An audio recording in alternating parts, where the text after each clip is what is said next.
Tapi saya mendengar cerita Cak Lontong ini adalah kalau dia sudah komit ke dalam satu acara dan diminta oleh acara lain yang serupa, meskipun Cak Lontong bukan sebagai talent utama, hanya sebagai tamu, itu Cak Lontong nggak mau. Betul. Inikah yang Cak Lontong katakan sebagai prinsip dan etik? Nah, lebih ke situ ya. Prinsip, etik, karena saya melihat bahwa ada nilai-nilai yang harus kita pertahankan. Prinsip dan etik itu. Walaupun saya sebagai entertain, penghibur, seorang pelawak. Kalau bicara seperti itu gini, ini contoh aja, Kompas kan punya Suci itu. Ya. Ketika saya dilibatkan Kompas untuk menjadi juri, waktu itu udah berjalan ya beberapa session gitu, beberapa sesi kan saya masuk itu tahun ke berapa gitu, saya lupa. Nah, di saat yang sama ketika Suci ini selesai, habis, sudah mendapat pemenangnya, ada stasiun TV buat audisi yang semacam ini. Saya ditawari jadi juri. Dan terus terang saya tidak mau menerima. Walaupun saya nggak tahu ya apakah tahun depan saya akan dilibatkan lagi di Suci ini, saya nggak tahu. Tapi buat saya masih melekat atau saya masih satu brand dengan Suci. Buat saya, kenapa saya menghargai itu?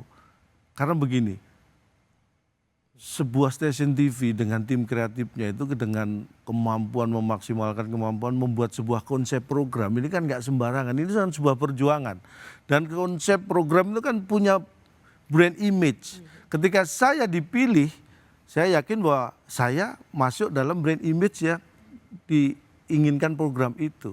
Jadi saya akan mempertahankan itu dengan konteks saya menghargai pembuat konsep itu, bagaimana dia menciptakan sebuah brand image. Ketika saya dengan seenak saya mengambil pekerjaan di tempat lain, apalagi yang serupa, itu buat saya kan saya tidak menjaga brand image itu. Itu sebuah etika yang harus saya lakukan. Bahkan ini mungkin ini cerita belum pernah saya ceritakan sebelumnya. Waktu saya masih susah ini. Ketika saya jadi di Suci, juri Suci itu kan ya secara karir sudah lumayan lah. Saya zaman waktu masih susah itu saya pernah bikin dummy dengan salah satu stasiun TV. Itu Baru dummy loh ya? Dummy dan kita sangat optimis bahwa ini akan menjadi sesuatu. Dan karena saya kenal baik, sudah punya ikatan baik dengan teman-teman di stasiun TV itu kan. Tapi akhirnya dengan perjalanan waktu, sebulan, 2 bulan, 3 bulan, belum terlaksana ini program. Sampai akhirnya hampir ya setengah tahun lebih belum terlaksana juga. Nah, ini rencananya, dummy ini, program ini rencananya akan live setiap pagi, Senin sampai Jumat, stripping. Nah, suatu saat setelah 6 bulan lebih, hampir setengah tahun lebih, saya ditawari oleh stasiun lain untuk acara live pagi juga. Dan ini tinggal syuting ini. Sudah tinggal syuting. Udah pasti jadi? Sudah pasti jadi. Saya diminta untuk menjadi pengisi dan 2 minggu lagi kalau nggak salah itu sudah mulai live. Saya tidak langsung menerima pekerjaan itu. Karena apa? Walaupun secara konsep berbeda, tetapi ini kan mau live pagi nih. Ini juga jelas yang mau jalan ini live pagi juga. Oke, akan ada bentrok jadwal. Pasti. Makanya saya tidak langsung jawab, saya tidak langsung ambil, saya telepon dulu dengan produser yang ini. Yang tadi yang bikin percontohan, yang bikin dummy. Yang bikin dummy. Bagaimana? Dia minta beri aku waktu seminggu lagi. Wah, kan udah mau tayang yang Nah satunya. iya, makanya saya tetap oke, saya nggak bilang ke mereka juga, saya belum bisa memutuskan. Saya menunggu ini. Bahkan seminggu lebih akhirnya dia memutuskan, dia give up, menyerah. Dan itu ketika akhirnya sudah lewat itu waktunya. Yang harusnya saya ikut program jelas-jelas sudah jalan, akhirnya lewat. Saya akhirnya kehilangan kesempatan itu. Buat saya tidak pernah merasa waktu itu saya menyesal. Saya merasa bahwa ya ini kayaknya yang harus saya lakukan. Itu rezeki loh Cak sebenarnya. Menolak rezeki. Bukan menolak rezeki. Saya lebih melihat bahwa itu belum rezeki saya. Saya tidak menolak. Tapi saya berkesimpulan bahwa itu belum rezeki saya. Karena saya punya prinsip, saya punya sesuatu yang harus lebih saya hormati. Tapi ketika dia sudah menyerah dan itu sudah lewat, ya sudah saya nggak bisa mengambil itu lagi kan. Wow. Ya buat saya, ya mungkin itu orang melihat penghambat ya. Saya merasa bahwa ya ini yang menghambat saya. Harusnya saya punya kesempatan bisa ya lumayan hidup enak lebih awal. Tapi buat saya nggak masalah karena toh saya tetap bisa hidup dengan cara seperti itu. Wow. Dan itu terjadi itu. Makanya itu saya paling bersyukur itu gini.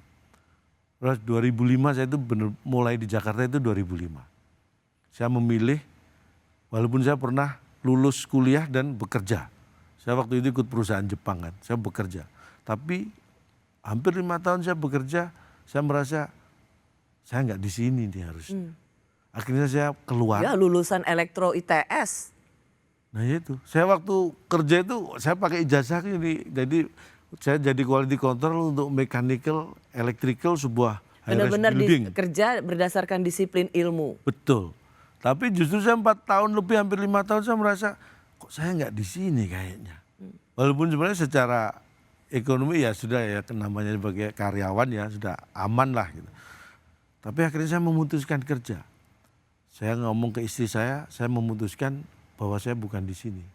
Dan saya disupport oleh istri saya. Kebetulan istri saya juga waktu itu kan karyawan di bank kan, security. Nah, aku udah Tapi benar istri saya itu karyawan di bank. Jadi ketika saya udah punya anak itu. Saya waktu itu dari istri. Ya iyalah, masa dari suami. Suaminya kan saya. Jadi saya sudah punya keluarga, punya anak istri. Saya memutuskan keluar dari pekerjaan saya yang itu untuk menghidupi keluarga. Memulai dari nol di entertain. Oke. Dan saya berangkat ke Jakarta di 2005 itu. Dan itu bukan keputusan yang mudah. Tapi saya bersyukur saya disupport oleh istri waktu itu. Dan ternyata betul, nggak mudah. Itu sangat berat dan makanya saya bilang 2006, 2007, 2008, 2009 itu adalah periode terberat dalam hidup saya. Dan saya bersyukur karena waktu itu teknologi komunikasi belum bisa video call.